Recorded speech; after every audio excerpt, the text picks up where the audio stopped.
Hello, everyone, and welcome to episode 65 of the Sweet and Salty Homegames podcast. My name is Joseph, and this is Yazeed. Hello. And today we are talking... and today is Monday, January 18th, 2021.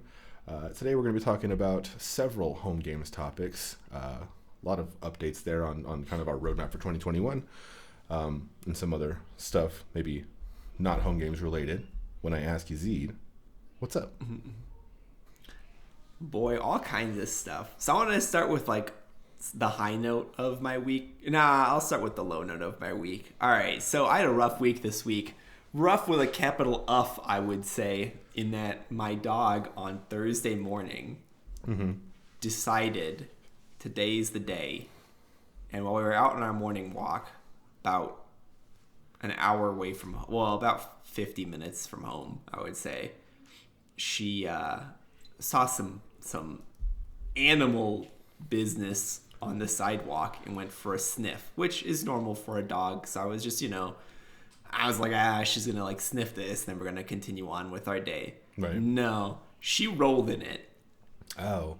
And is this poop? Dog poop? Yeah, it was, okay. I don't know what animal it was. I don't think it was dog poop, but she rolled around in it aggressively. And in my head, I was like, I don't know what to do anymore. My whole day's ruined.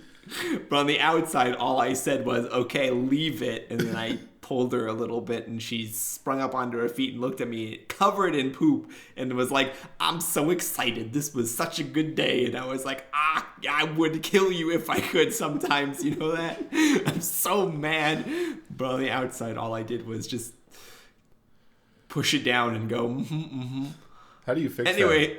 How do you fix that? Do you like hose her down? You throw her in the bathtub? Yeah, so this is the part of the story that gets a little bit complicated. So she's very afraid of running water. I think that previous to me owning her, somebody used water as like a punishment for her because she doesn't like having water put on her. She's fine with standing water. That's cool. But if water's coming at her, she panics really hardcore.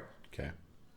I had to tie her to me when we got home. She's covered in poop. The leash is covered in poop. The harness is covered in poop. And I had to hose her down, take off the harness, throw the harness in a bucket of like soap and stuff to like clean it. So I hosed her down, then I had to chase her around the house because she also doesn't like getting dried. But I think that's more like a fun thing for her. So I had to like chase her around a little bit and like dried her off, which ruined that towel. So I had to throw that towel in the wash. Then I started calling groomers. This is like at 8 o'clock in the morning, like right when dog grooming places open. I was like, can you please fit a dog in? I had a thing this morning. And they were all like, no, sorry, we have zero availability today. So I had to give her a bath myself. Yeah. So I had to leave her in the backyard, go and get soap, like dog shampoo, dog conditioner, and a dog bath brush. And then I came back home, and I needed another person to do it outside. So the other solution is to do it inside, and I have a guest bathroom.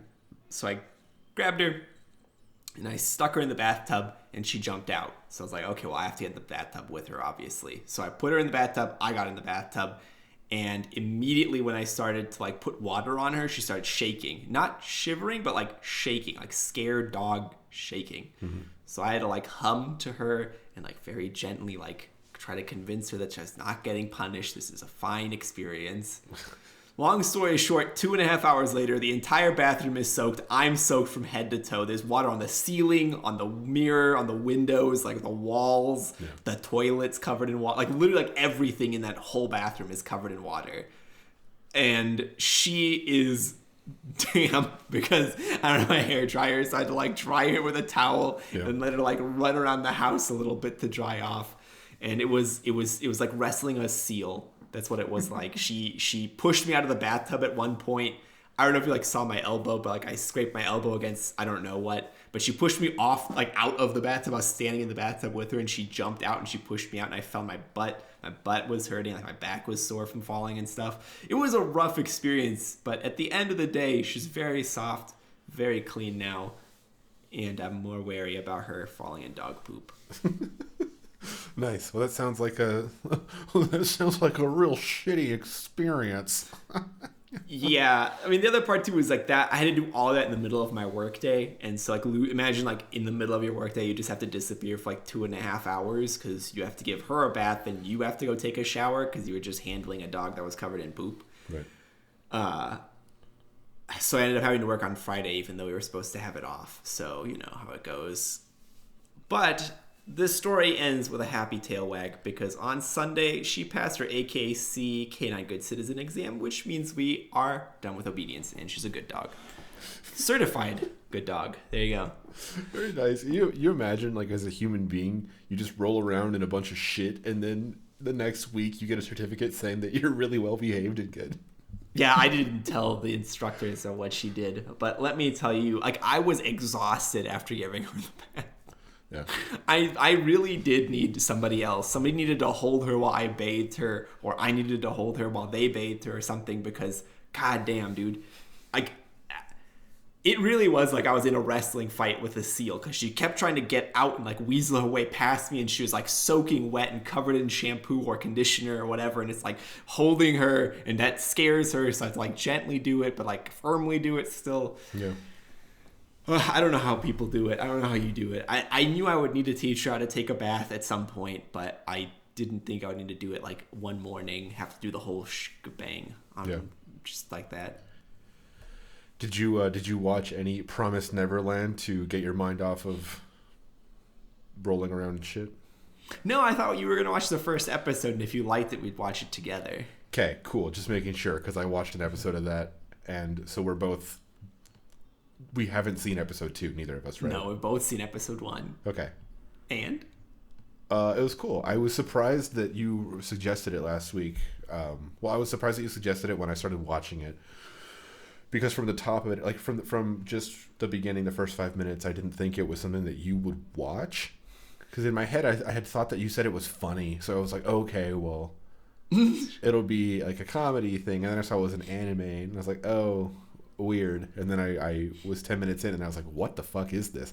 Making sure that was actually what you recommended to me. And I didn't like write down the wrong thing from your notes or whatever. No, it was cool. I don't like how the characters talk. I think like the annoying kid thing. There's one part in the first episode where a girl gets like super hurt and she just makes like hurt anime girl sounds for 30 seconds. It's like I don't like that stuff. But the story of it is super cool. Like an orphanage and there's like these weird demon monster things that eat kids or something. I don't really know. I don't really know either. What a hook. Yeah, I agree. Some of the weirdness of anime definitely plays into it, but I did think you might find it interesting at least. I don't know anything about it aside from the first episode, so.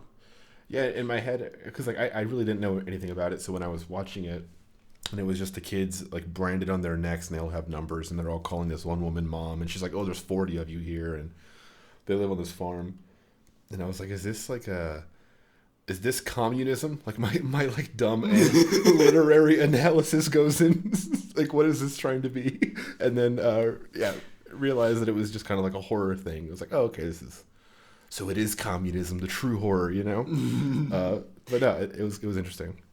Nice, yeah. I hope it's a good show. My friend who showed it to me was like, "Did you think that was going to be the twist at the end?" And I was like, I mean, listen, there was some tells of nothing that like this place wasn't good. Like, yeah, there's like something off about the place from the very beginning, but I couldn't pin down like what it was gonna be.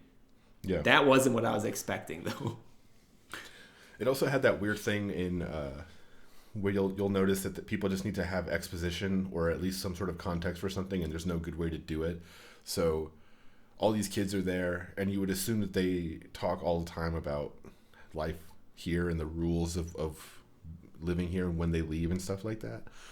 But there was one where they had to, like, someone asked a clarifying question, like, "We can't leave," and then someone was like, "No, everyone knows you can't leave until you're 12." Some like shit like that. You're like, oh, okay, someone needed to tell me the rules here, which was kind of goofy, but that's cool. I honestly can't tell sometimes. I've noticed it more in anime than in like other TV shows like Adventure Time and stuff like that. They don't do that kind of exposition really. I don't remember them doing it anyway.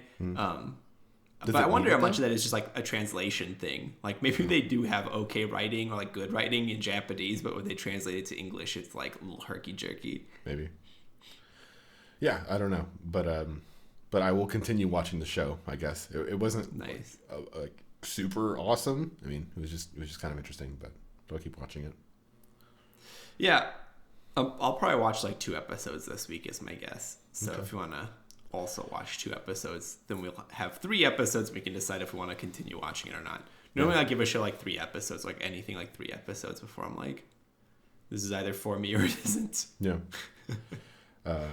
Yeah, I was watching more Sopranos. I'm on episode 8 of that too.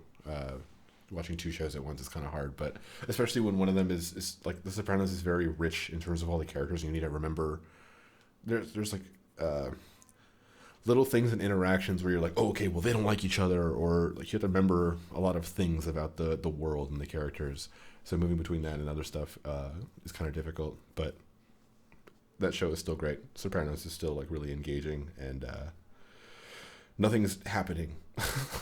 Like, what an interesting thing about that show is that if you watch, like, I'm on episode 8 or 9 of the first season, and if you think about, like, oh, what happened this episode? There's really nothing. It's like, oh, well, these guys talked, and then he found out this thing about this guy. That was an hour of content.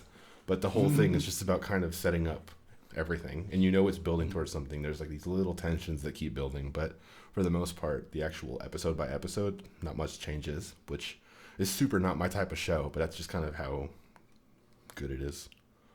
Yeah.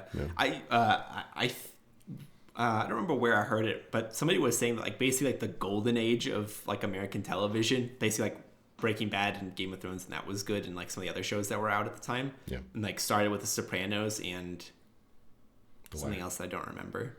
But they like that was when they realized like, oh, a TV show doesn't have to just be completely mindless. Like you can put like real story in there, and people who like it will like keep up with that story. Yeah. Or like we'll find a way to like go and find the other episodes to like catch up to the story if it's really good. Yeah. I think we talked about that last week about how there's the freedom to kind of make it longer, but there's the risk of maybe your TV show gets canceled halfway through the story, stuff like that. And then I was listening to a podcast recently, and the host made a point about how shows are better now, but because they're so dependent on the story around it. Like you can't jump into season 3 of Breaking Bad and like just watch a show. You can watch an episode of Cheers or Friends or sitcoms or whatever. Like there's stories that kind of go over the whole thing, but the actual individual stories themselves are self-contained. In Breaking Bad or in The Sopranos, like you kind of it's super weird to just watch one episode out of any season. You know what I mean? So it's kind of the downside if you have to commit to watching 80 hours of basically a very long movie when you're watching a show. I actually had the opposite experience because I watched the first episode of Breaking Bad after I had seen like a bunch of episodes here and there because I just stopped by my brother's room when we were living in the same house together, and he was watching Breaking Bad. So like I saw quite a bit of the show before I actually watched an episode on my own as like a sit down, let me watch this thing, and I could kind of follow the story still. Like it's not like the obfuscated stuff. They're like, this is Walter White, and this is Jesse, whose name last time I still don't remember, and this is Gus, and this is the old guy with the gun, and this is somebody else. Like, I don't know. I think Breaking Bad is just a well-written show. It's just not for me. But it is a really well-written show. Yeah, but I don't know if The Sopranos is like that, but at least for Breaking Bad, I at least could follow what was going on. Yeah, but there's little stuff that you don't... It feels like you're missing something unless you remember exactly what happened. Like, why did he run over these guys? Why is he talking to this person? You can kind of get the gist of it. Like, oh, he's selling meth. But in terms of, like, the actual show, like, the details that kind of make everything better, you really lose it unless you... Whatever. It's like, It's like, if you want to listen to The Wall by Pink Floyd, it's like, yeah, you could jump into certain songs, but you really get the whole thing if you listen front to back. And it's like that kind of a thing, but shows are so long, you know? I almost never listen to full albums. Maybe I'm like the opposite of that. Yeah. Well, yeah, it's a different... I take like the opposite approach where I don't even worry about the little details until I'm like really into something. Yeah. Yeah, I don't know, different stuff. But anyway, Sopranos continues to be good, I guess is Nice. my takeaway there. Very nice. Following through with like previous things we talked about, I finally finished part 1 of my book, Humankind. Oh, nice. Still a great book. Part 2 starts with a quote from Anne Frank. So this is either going to get very heavy, very quick, or something. I'm not sure. I'm not sure. Basically, the first book is he deconstructs like the Lord of the Flies idea of society, what he calls the veneer theory of society. I don't know what part 2 is going to be about, though. Yeah, I've still never read Lord of the Flies, but we talked about that, where it was like basically what happens when people are left to their own devices, and are people good or whatever, that whole thing. Any hot new arguments that'll prove me wrong and tell me that people are nice and friendly and not pieces of shit? Yeah, I guess like he ends it with Easter Island, where he talks about what happened on Easter Island, and basically his argument. The way he at least in the first part, the way he structures it is he gives you an event, and then he tells like all of these historians and like not writers, but like historians and scientists who have this like whole write up on like so basically like Easter Island, when they first discovered it, it was like an island full of people, and then something happened, and then they brought in a bunch of scientists to figure out what happened there and like why they had all these statues and stuff. And basically their idea was that, okay, this island used to have a bunch of trees on it. All these like big stone statues, the Easter head statues, had to be moved. So they cut down all of the trees on this island and they moved it, but then they ran out of resources, so they fought a civil war and they killed each other and they ate each other. That was like the prevailing theory. But then he deconstructs all those arguments, and basically like even up until like the 90s or 2000s or something like that, that was like the prevailing theory. And then after that is when other scientists who like looked at it and were like, hold on a second, there's no way like 15,000 people cut down like 2.5 million trees. It's like impossible unless you were like specifically aiming to deforest via like fire or something, which isn't the case. And then they're like, oh, they figured out like, oh, they actually, when Polynesian like people were going from island to island, one of the stowaways would often be what's called like Polynesian rats, and he gave a scientific name, I just don't remember.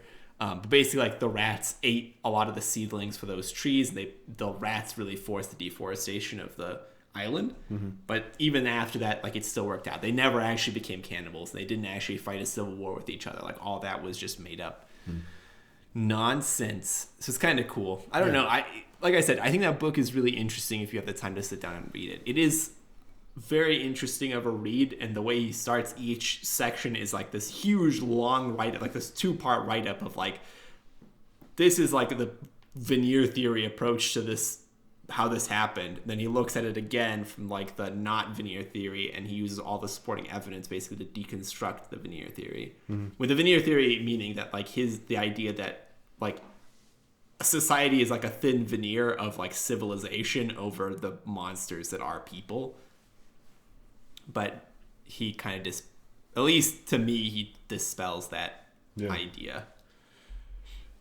Interesting. Yeah, that's I'm curious to see kind of what the whole book at the end of it is. If it's like, and so now I've proven to you on a case by case thing that there is no like there's no point that you could make out of that isn't kind of the typical like people are complicated and morals are gray type thing, you know?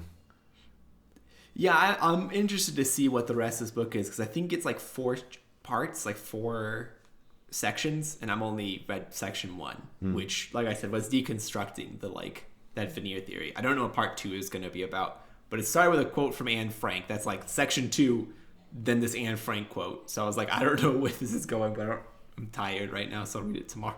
Yeah. Yeah, I've made no reading progress since vacation time. I have to like be in the right brain for it, and haven't been in the right brain for it this past week. Yeah. But what else have you been up to, man?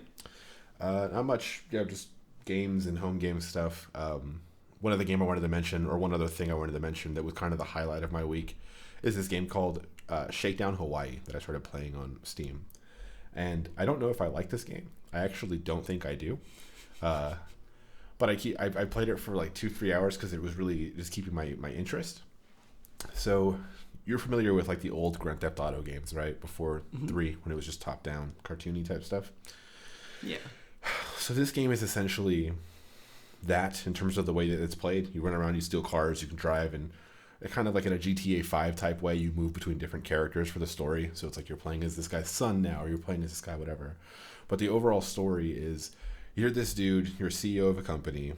You've basically just been sitting on a beach for the past however long, just collecting money while your company has been running into the ground or whatever. And then you realize towards the end that you're going almost bankrupt. And so now your dude, being like a total sleazebag, is trying to get into any industry that he can in like the shittiest way possible, just to expand his corporate whatever stuff, right?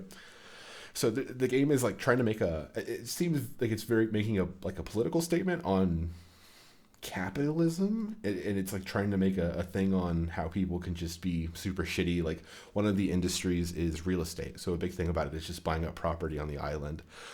And at one point in the story, one of your advisors is like, hey boss, we can buy these apartments here, and if you actually buy out the whole block, we can create a housing shortage and make the rents go up. And it's just like, yeah, like that actually helps your bottom line overall, is doing shitty things. And then another one was he's trying to get into the video game industry, and you own a soda company, and so the guy is like, oh, the video game industry is $1 billion industry. If we just get 1%, and he's like, how can we crack into this market? Oh, and then they rebrand their soda as Gaming Cola. There's no other anything. They just rebranded as Gaming Cola, trying to get into the gaming market. Another one is they're trying to get into VR, like a VR tech startup. And when you first go meet a guy who's like making money this way, your character comments on how there's no customers. He's like, this whole place, like you have all this tech, you have all this equipment, but there's no customers here. What's the thing? How are you making money? And then the dude is like, well, we don't have any customers. We just have investors. That's how all this shit works. It's like we don't have to actually make any money or do anything to make that people like or whatever. So it keeps commenting on like just shitty ways to make money and shitty ways to win and all this kind of stuff. And it's funny, but I don't think it's very fun. Like it's just a lot of go here, talk to this guy, drive here, kill these people type stuff. But I keep playing it because I want to see kind of like the book. I want to see what point it's making. Like overall, what are you saying here? I don't know. It's interesting. How long do you think it's going to take you to beat the game? Do you have any idea? I don't. I would guess it's not very long. I'm a couple hours in, like I said, and one of the nice things is that on the map, it's all property. It kind of talks about your progress in terms of how much of the island of Hawaii, or like the islands of Hawaii, that you own. So I own like 11% of the property right now. So I get daily money from every business I own. And then you can go and buy more property, but you need money from existing properties to buy those properties, and then there are properties that don't want to sell to you yet, so you got to go and like extort them, that whole thing, and be like, hey, it'd be a real shame if someone. That's the other thing. It's actually really fun. So you go into different businesses, right, like restaurants or massage parlors or whatever, and you have to shake down the business to convince them that you should buy their business, right, or you should be able to buy their business. And all the mini games are pretty different. Like it's not just the same thing every time. It'll be like, go break their sinks, or go and flush these things down their toilets, or go and shoot these people or whatever. Like it's always something different, and it's actually in context of the place that you're shaking down. So they put a lot of attention into those little mini games, so it's actually fun. But it's still not that fun. Is my thing. But it's cool. It's a cool game. Oh, nice. Yeah. It sounds like it's at least entertaining. Yes, that's basically everything it has going for it. It's not fun. It's not particularly funny, but it's entertaining. And that's something. I mean, you also did find Geometry Wars as the best game ever, so well, it's a different thing. Like that game, I acknowledge, is just pure mechanics, and that's my favorite type of thing. So like, yeah, that's my favorite game ever because that's what I like about games the most. But if it's like a movie basically, and I'm watching an anti-capitalist 8-bit top-down shooter, it's kind of like, all right, what's this about? It always surprises me that you never got into like CS:GO. Because that's also like pure mechanics, the video game, basically. Because it's multiplayer. I don't like games. I don't like depending on other people to have fun. That's why Geometry Wars is perfect. It's a single player. Like you are better than the computer, but you're not. You'll never be better than the computer. But try,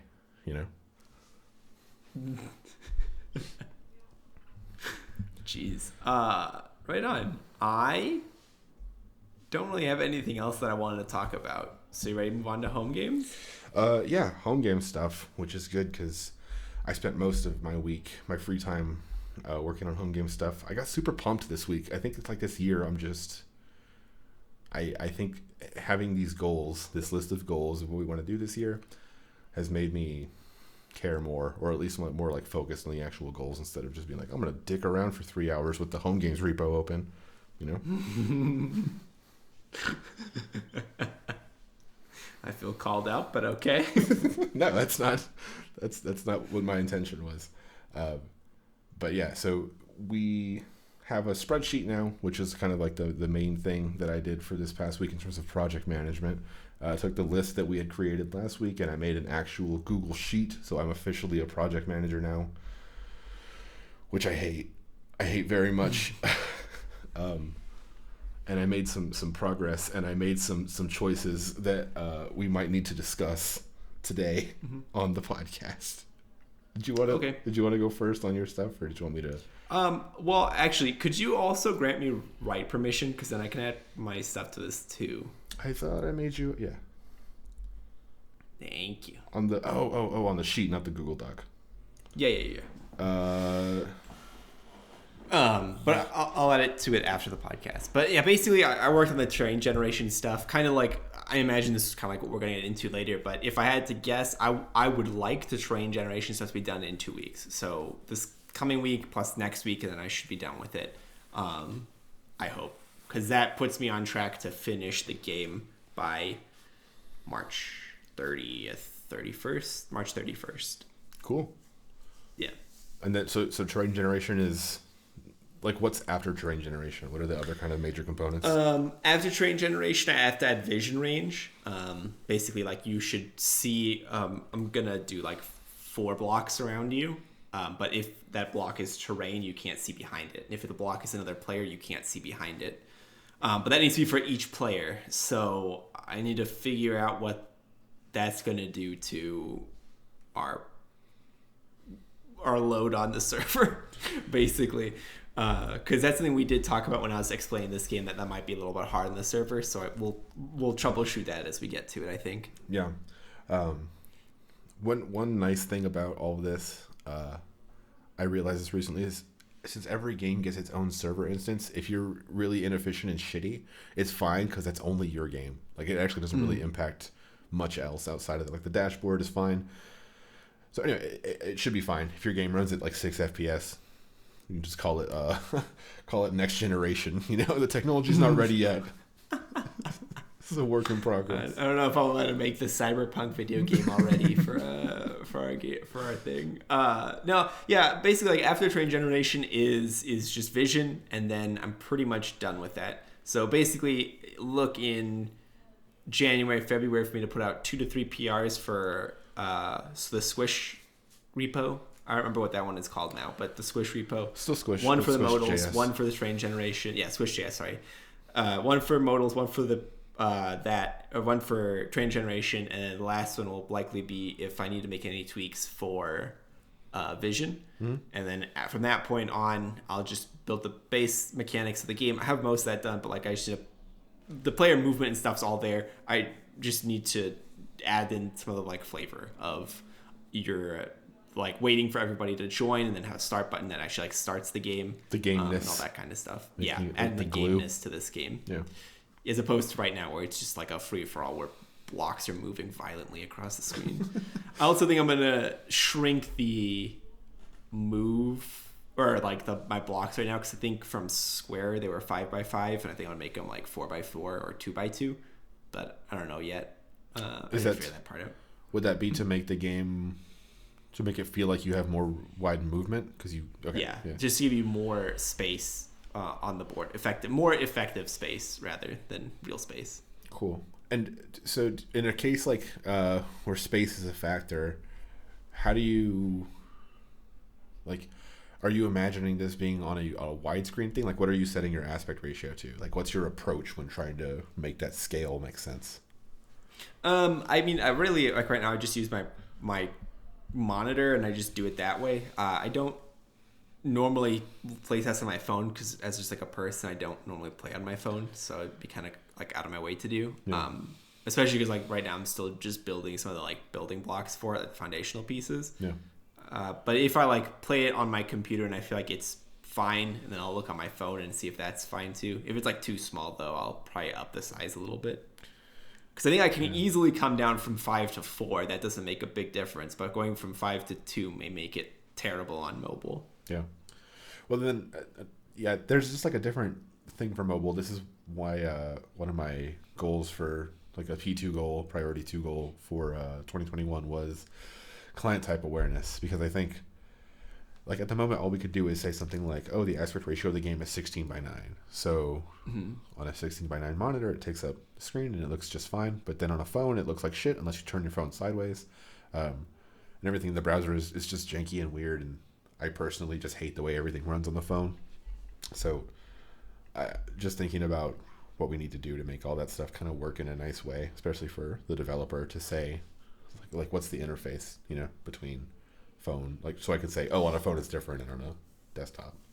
I actually wonder if it's ideal to do that, or if we just make it in a way that it's like basically like make it like responsive for both desktop and phone.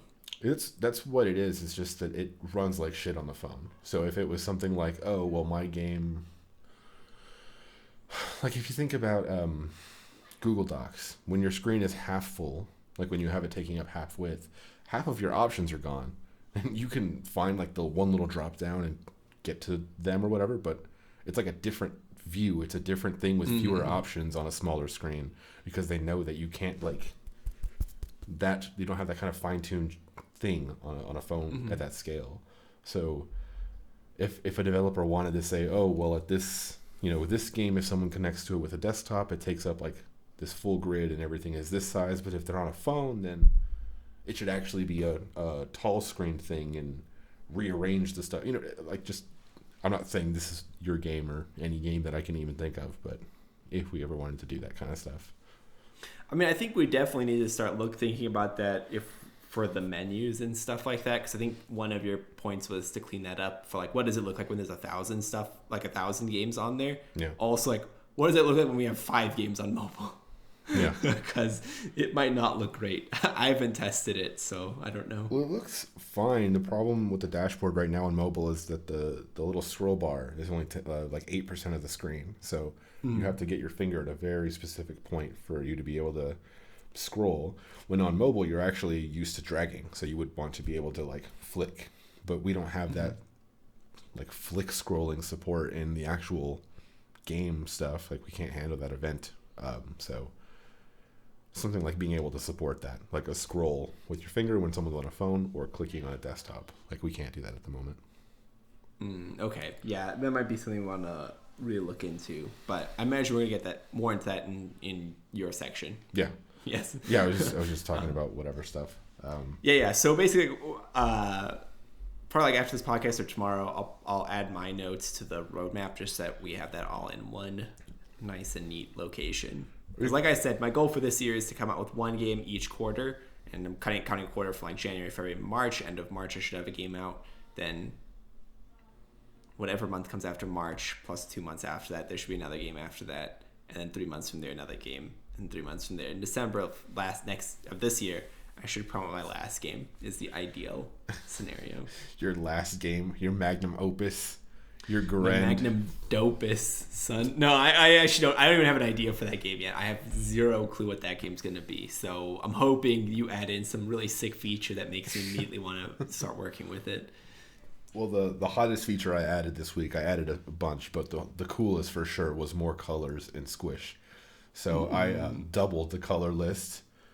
Some of them didn't have names. I had to name them myself. Oh, very nice. Yeah. So. For people unfamiliar with what I'm talking about, in the Squish game library, in addition to the core game node components and stuff like that, we have a helper module thing of just colors that we've hard-coded with names, so you can reference something like colors.red, colors.whatever. So I added like 40 more colors because I was testing.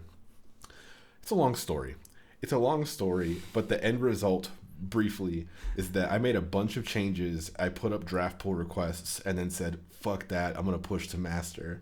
And then I did. I broke some stuff, pushed to master again, fixed some stuff. We're at a spot now where things are mostly stable. And the end result is we have new colors, like I said.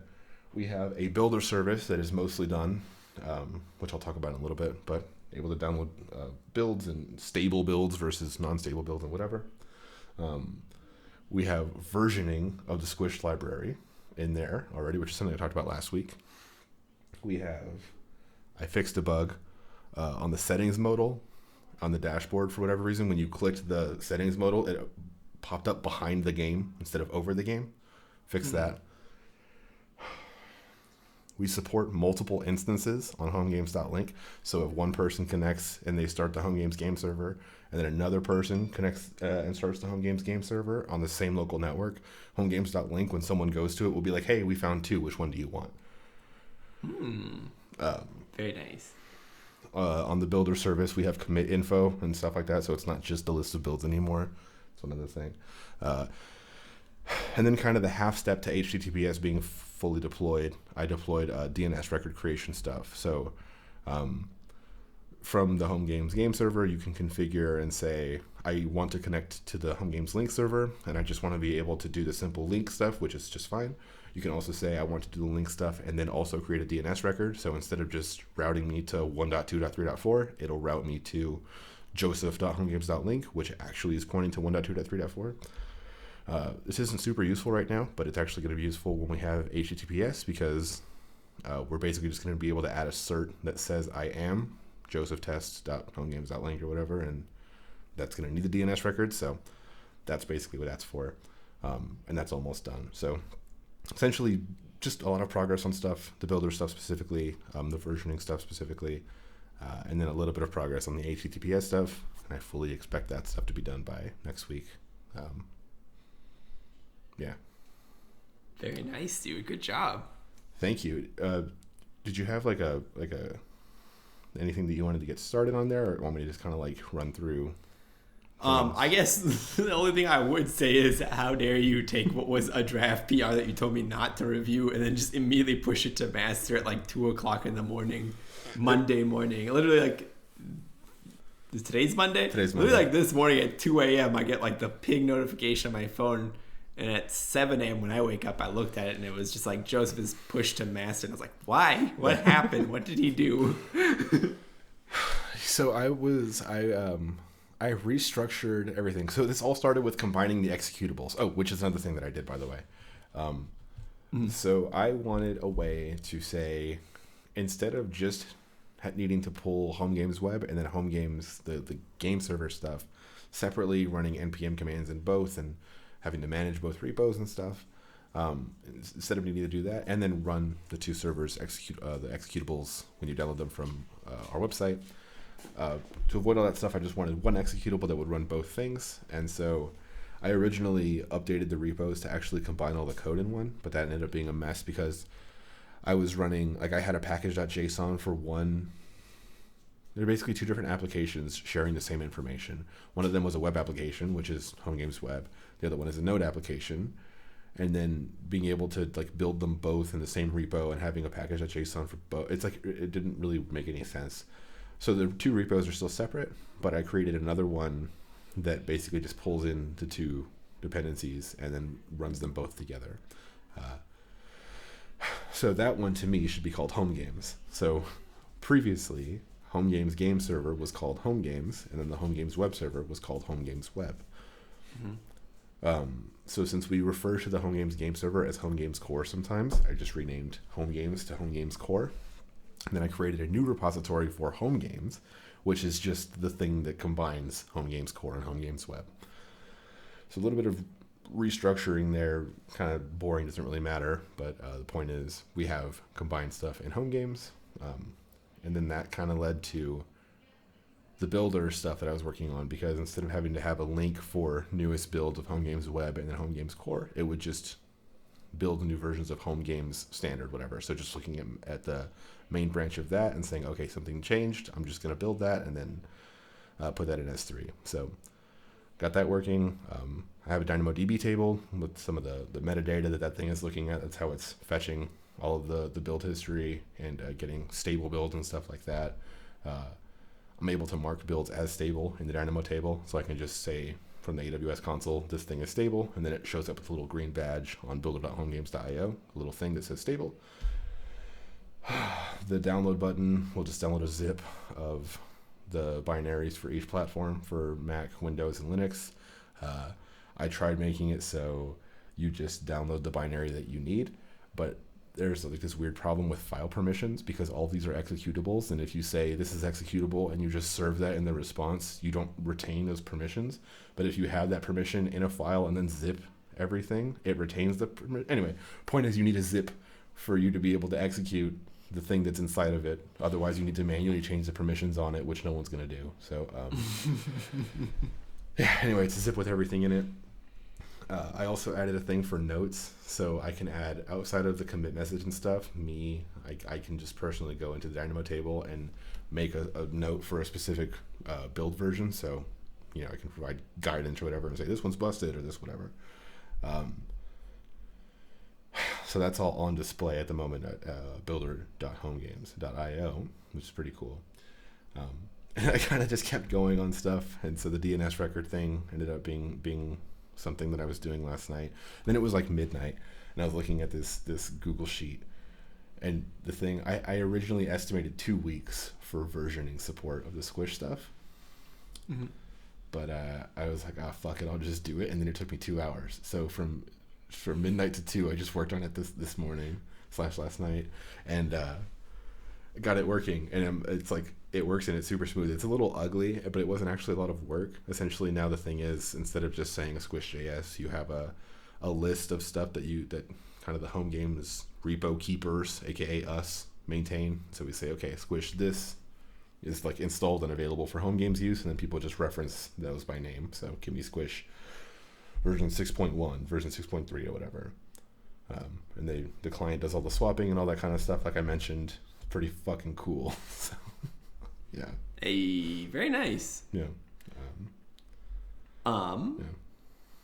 All right. So now, do you have anything else you want to talk about before we get into the spreadsheet, or?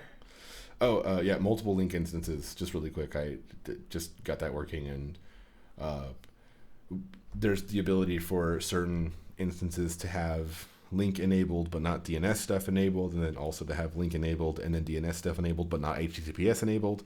Basically, there's like little configurations there that can get a little weird, so I just make it easy for all of those to work together. But link is currently is able to determine like, oh, okay, you have HTTPS and you don't, so when someone clicks on your server, it links them to just the IP, or when I click on yours, it takes them to the proper like URL that I created for you, the A record and stuff. So anyway, that was just the last little bit of thing. It was kind of an edge case. No one's running one server, let alone 2 or more, but just kind of having the ability to do that. Oh, fuck. One more thing before the spreadsheet. Homegames.link. So before, I've mentioned this before, but Homegames.link is just a big map. So it's just a way of someone saying, hey, here's my public IP address. Remember, this is my private IP address. And then when someone else from the same public IP comes and says, hey, what's the Homegames server? It tells you what the first guy said, the private IP address. That's all it is.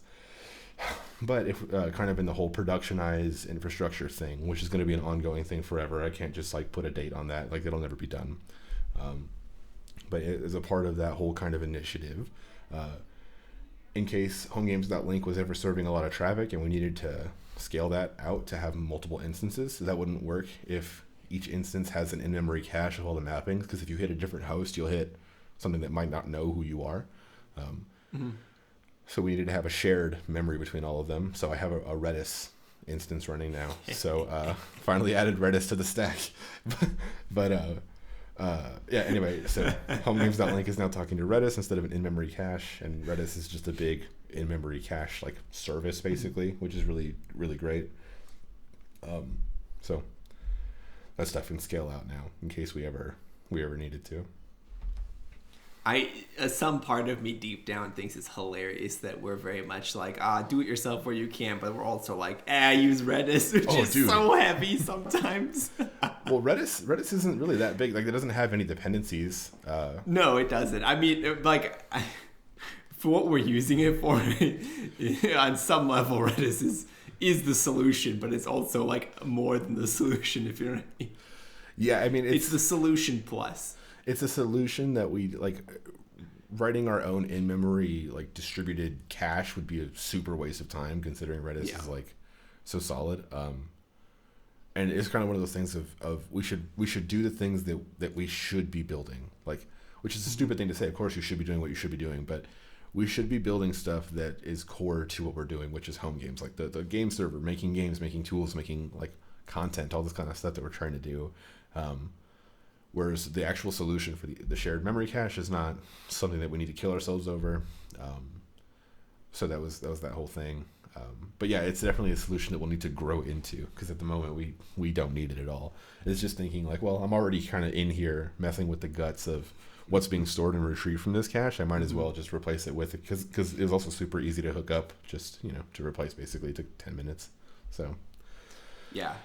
Now, I like Redis. I do use it at work, so I have minimal familiarity with it. Sure, yeah, that's a word. That's close enough to the word that I'm trying to get to. Yeah. Nice. Right on. Anything else that you have last minute? You want to check your whiteboard one more time? Whiteboard has... yeah, I guess just really quick, after HTTPS stuff, I'm going on to website redesign. Now that I have all these links for... Oh, fuck, there's so much. The other thing for the builder...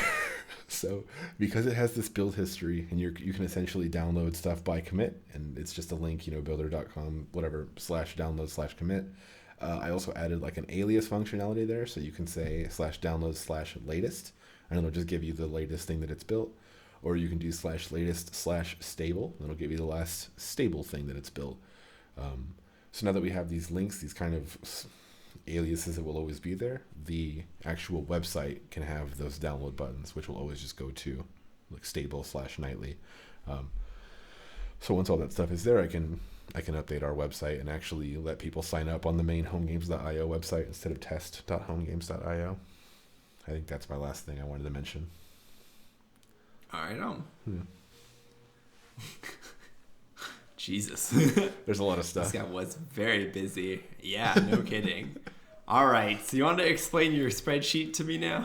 Oh, my spreadsheet. Yeah, I guess I was just thinking of this as like my goals, maybe not necessarily our goals, but we can add our stuff to it. It doesn't really matter. To me, this is just everything I had mentioned previously, kind of maybe group some things together into more general goals. But basically it's, what is this, 15 tasks, and 6 of them are done. So I can just run through it again, I guess, if you want me to, just kind of give the status on each of them. I guess, let's not do that, because I think that'll be a lot of like just speaking of stuff you already talked about. But I guess I have a couple questions. One, is this like in order of things how you're going to tackle this, or no? No, this is obviously not, because you said HTTPS is like first thing first. Yeah, no, this is just everything that was on that list. There's no real order here. It's just some stuff I have marked as stalled, which is essentially like the translation of the yellow stuff from last time, which is I have something here, but I'm not really doing much on it. So that's developer accounts and RTC are both stalled, and everything else is either not started or in progress. Some stuff is done. Okay. But yeah. Right on. And then I guess my other question is like, where are your weeks, like estimated weeks remaining coming from? Estimated weeks remaining was me last night going in my head, how many weeks will this take? So I just put these numbers down, and the total is 37 weeks. But I think that's like a super lenient estimate or whatever. Like, I think that's a lot of time. I don't think it'll take me that long, actually. So anyway, yeah, this was me just estimating off the top of my head. And then I have the actual time remaining column, which is when I'm actually working on stuff, I'll put a number there to be more representative of what I think it'll take. So I have a bunch of dashes on stuff that I don't know yet. So that's what that is. I was thinking also I can just like screenshot this. It's kind of like the spirit of my workboard thing. Like, I want to make a workboard thing where it'll integrate with your GitHub, and people can just have an easy way to look at one URL that shows the progress of a project at any point. it's just a lot of work, and I don't have the time to do it outside of this stuff. Maybe one day I could. So anyway, just taking a screenshot of this spreadsheet at least is going to be like the cheap version of letting people know on a project manager level like what we're doing and kind of estimates on when stuff will be done. Okay, right on. One thing I actually just thought of while you were talking about this earlier, then I forgot and I re-remembered it. Since not everybody will make a GitHub account that uses this, we probably want to have a way for them to file errors or bugs. Yeah, support. That we'll be able to see. Yeah, a little bit. We've got support at Homegames, the email address. You really want them to just email us? What are they supposed to make another account for something else and make an issue? Well, I don't know. That's what I'm asking. Well, I don't know. I guess the only other solution I can think of is that we add like a form somewhere, like on our Homegames site, for people to file bugs.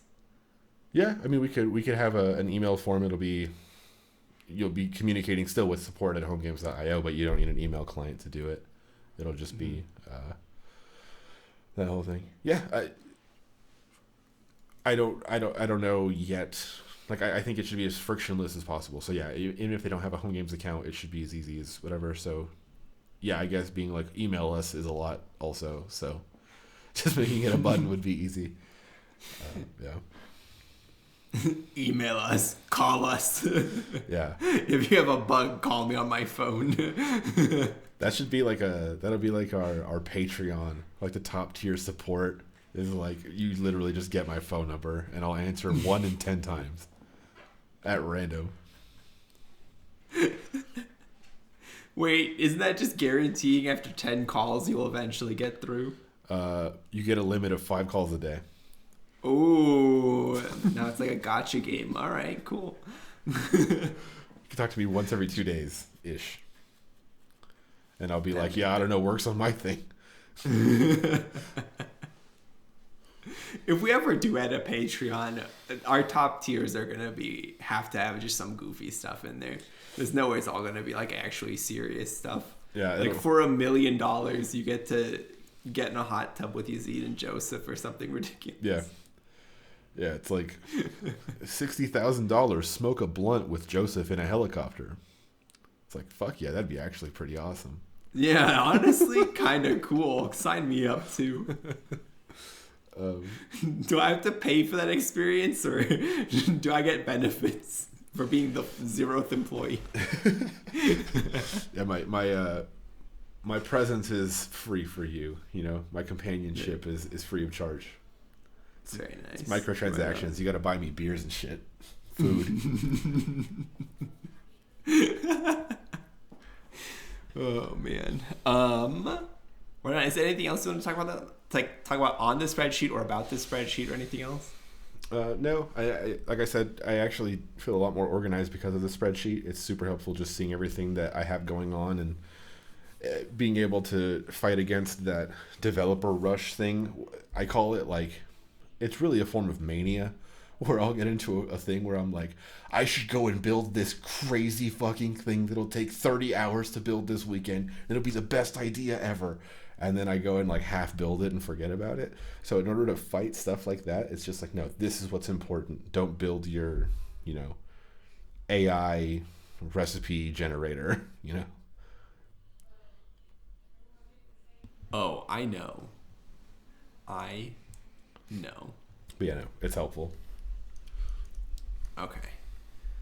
All right. Sorry, I got a message from somebody that I actually had to address. It's all good. Are you ready to move on to Song of the Week? Song of the Week.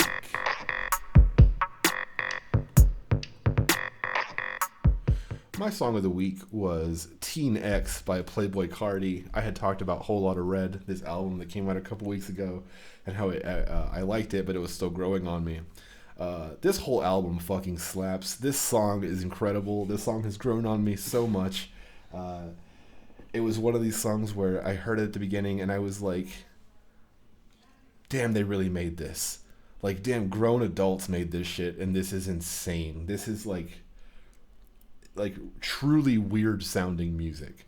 And then I kept listening to it, and I was like, this is actually really good. And it's partially me making myself want to listen to it, but another thing of like just being drawn to it because it's so different. So anyway, Teen X Playboy Cardi, what'd you think of it, Yazeed? I dislike this song on such an insane level. Like, I don't want to like diss this song because I'm obviously not good at music at all, so I don't feel like I have expertise in this area. But this song is definitely not made for me. That much I know. I will say my favorite line from this song, though, is Draco loaded, ooh, Swiss cheese, Jaco. I can't make the noise. I'm not even going to try. Who is Draco? We're talking about a gun. Draco's a gun. Shooting somebody. Oh, okay. Draco is I think it's a pistol. It's like a semi-automatic, but it looks like an AK-74U from Call of Duty. It looks like that. Yeah. Okay. All right. Yeah. That makes more sense. I thought this was a person. I No. thought he was saying that Draco, the person, is wealthy. They're going to turn him into Swiss cheese with a gun. Oh. That's actually like what I read on that line. So I'm glad that it's actually not killing somebody named Draco. It's That's killing cool. somebody with a Draco. That's fine. Yeah. That's fine. Yeah. Yeah, I don't know, man. What about this song do you like? Because there has to be something in this for this to be your song of the week. Like, why is this song like above other songs that you've listened to? It's because it's grown on me so much. It's because it went from I'll tolerate this and think it's like if someone listened to me or someone walked in on me listening to this, I'd be embarrassed. And it went from that to like actually feeling it, and then like it's like when you started saying swag, ironically, and then eventually you started just saying swag, and in your head you were like, I'm still being ironic, haha, but you knew that your soul was gone and you had become one of them. This is kind of like that because I was thinking like, we on the X, we on the codeine, and it was like, oh, it's funny, and then now I'm like, okay, yeah, we on the X, we on the codeine, you know, like I'm fully feeling this song now. So I don't know. It's the character arc where it started from and where it's at. I understand. You know what's wild on this song is I think this is one of the first songs that so heavily uses the like background chatter or what was it called? I don't remember what you called it. It's ad-libs. Yeah, ad-libs. This like has so many ad-libs, and I usually love ad-libs, and I didn't like it at all on this one. I feel like it didn't add anything. There's so much it adds. One of them is just their chains. It's like 5 seconds of just like this sound in the microphone. It's incredible. It doesn't add anything to the song. It adds ambiance. It's like a thing. I want to say I've heard about this in music before, but if you just have like a microphone going in an empty room, and there's no sound, just having that sound actually creates an ambiance. Like it helps create like the vibe overall. And if you put music on that, like it actually hits your ears different. So it's like adding all that like texture to the song, like putting your chains and shit in the beat. It just adds sound. Like it adds more to it, you know? It's just weird. Okay, that might make that song go up a little bit for me. This song's still definitely not made for me. I will say that. It's not like my energy or my vibe, but that definitely makes me appreciate the song a little bit. Listen to it like 10 more times. No. And then when the future verse comes on and he's saying Draco loaded, ooh, Swiss cheese, you're going to be singing the same thing over and over again. I'm telling you. It takes a lot for me to listen to the same song 10 times in a row. So I don't know if I could do it. It takes 10 times the length of the song. So like 30 minutes. Just give it a shot. I gave you 22 to watch that show this week. Listen to this song 30 minutes on repeat. Do you really want me to listen to the song for 30? No. Okay. I was like, I'll do it because I'm not a coward, but it's going to be a punishment for me for the first like 17 minutes. No, the song is cool. I played it in the car for Synovia. She fucking hates it, but even I can tell it's even growing on her too. It's just the song grows on you. It's like meant to grow on you. Does this whole album do that? Do you think? I think it has. Like every time I keep playing it back, I like it a whole lot more. Like basically half of the work that I did, that I talked about for Homegames stuff, I did while listening to this album. It just has like such a sound to it, man. It's like You listen to it over and over and over again, and you're just like, it's like I don't know. It's a very specific energy that you can't get from other music. You kind of just want to like jump, and like it's like shooting guns on a pogo stick, and everything's on fire. It's like just energy, just like pure fucking energy, and it's just big, like the whole thing. I don't know. I just like it a whole lot. I got you. I feel it. All right. I feel your energy and your explanation, and it makes the song a little bit better. That song is definitely not. It would take a lot for me to like that song. I think I'd have to listen to it a lot for me to be like, yeah, this is for me now. It's kind of like when I talked about the Saboteur a couple weeks ago, and how it's just seeing something that's big budget, taking a risk, and appreciating it, even if it doesn't execute that well. And you're just like, God damn it, I love that you did this. I get that with Speedball to Heaven by Kid Cudi. I get that with this album by Playboi Carti.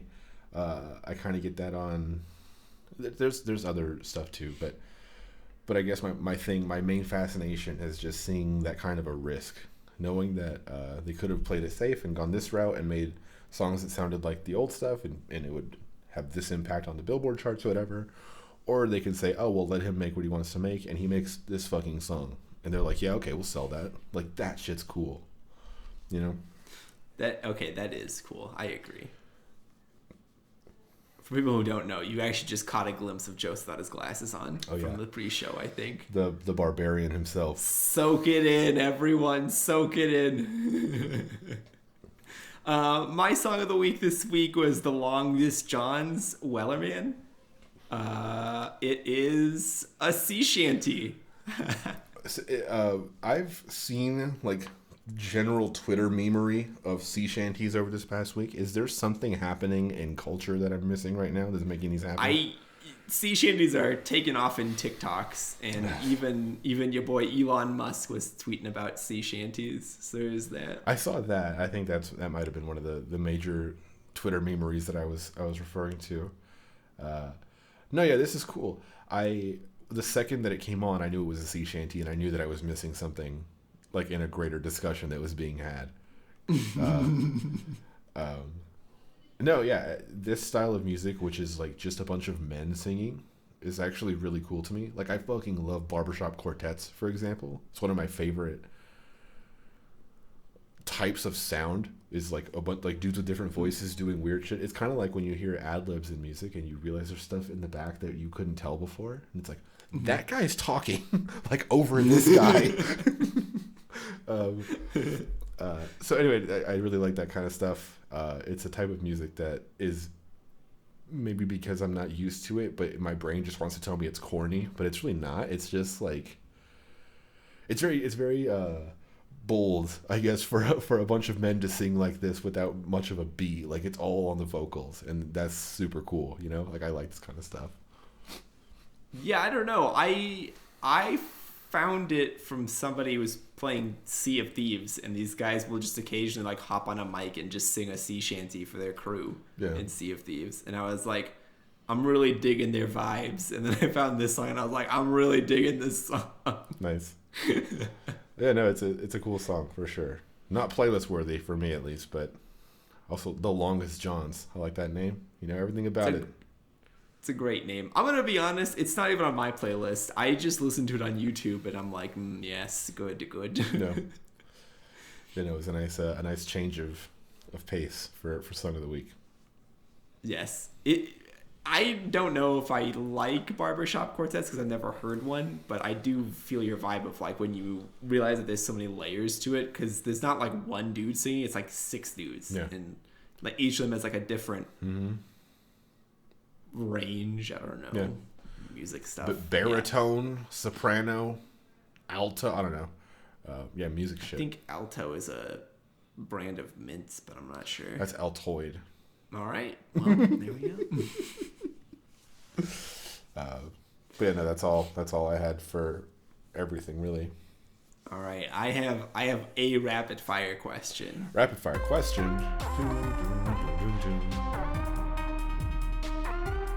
I don't know how long the song is, but I think we should be good. I don't know either.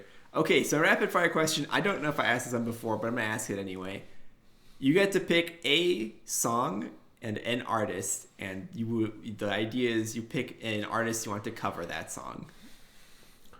So it's a song by somebody, and I name an artist that I want to do that song? Yes. Okay. Do a cover of that song, Okay. yes. Yeah. Okay. Do you have one ready? Because I'm thinking.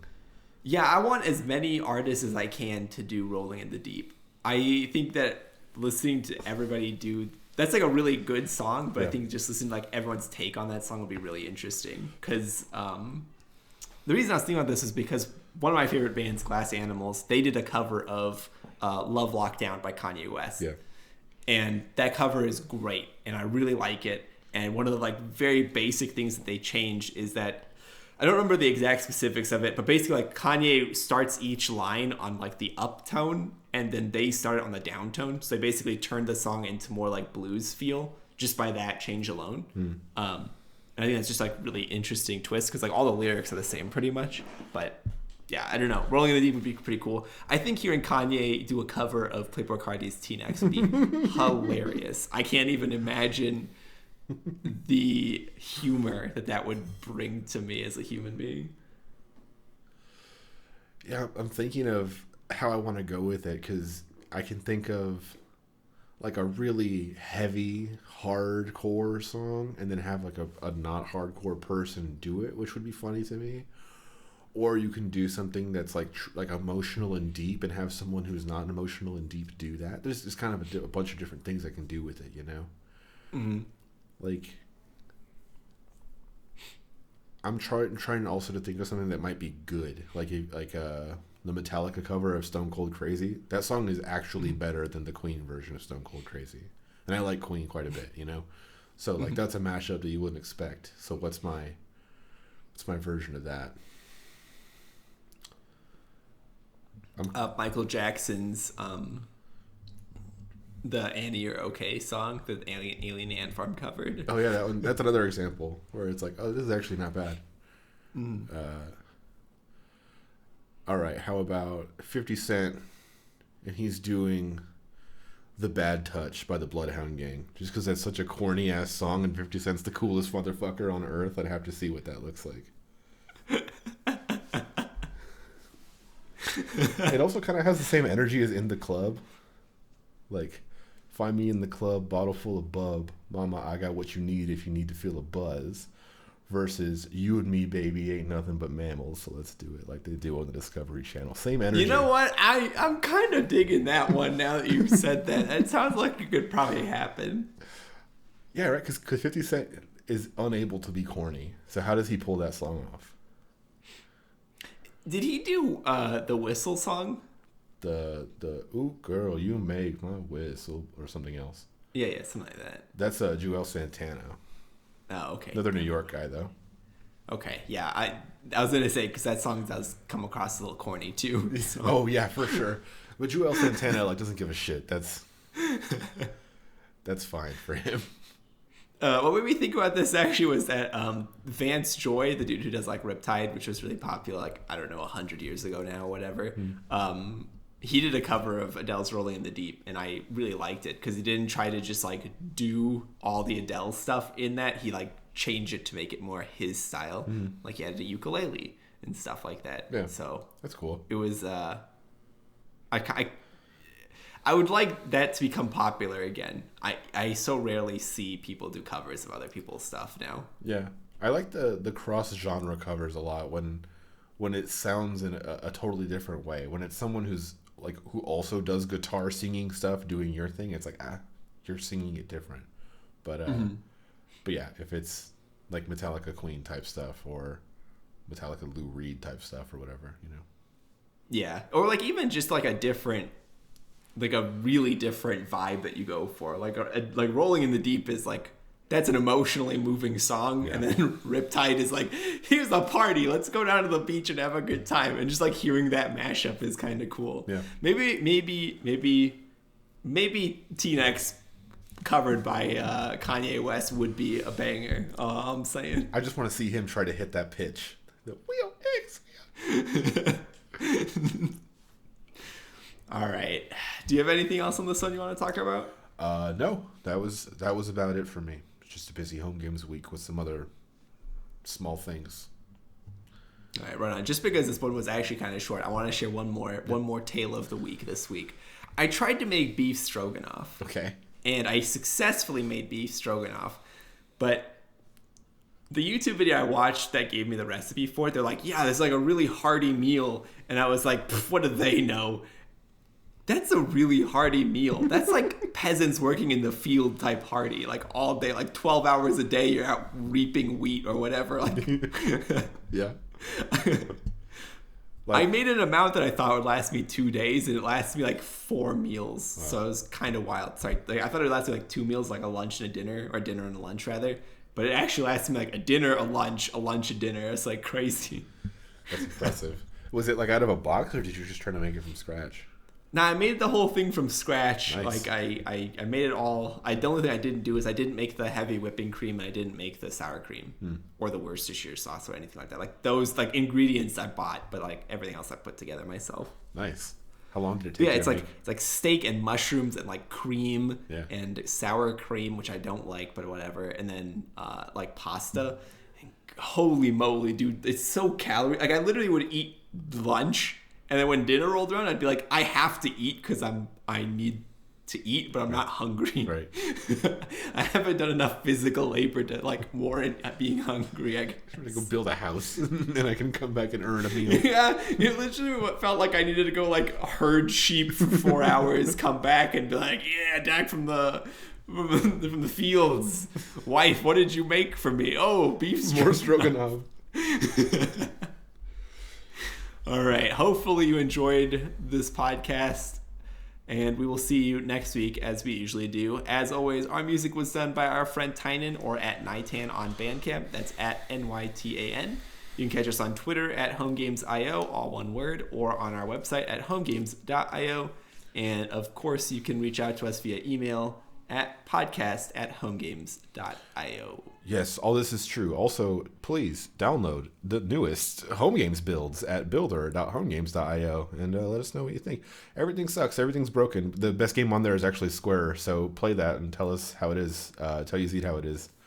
That's right. Please actually do give me some criticism on that game. I'd like to hear the goods and the bads. Give us feedback. If it's fucked, let us know. Everything I've tried, it's not fucked. So if it is, I want to know how that happened. So yeah, anyway, like try it out. It's available. And you can email us if you find a bug at, what was it, support@homegames.io? Yeah, is that correct? support@homegames.io. There's references to that on websites and stuff. But yeah, we're willing to help. We like doing this. So yeah, reach out to us if you need us, whatever. Please do. See you next week. Bye-bye. Bye.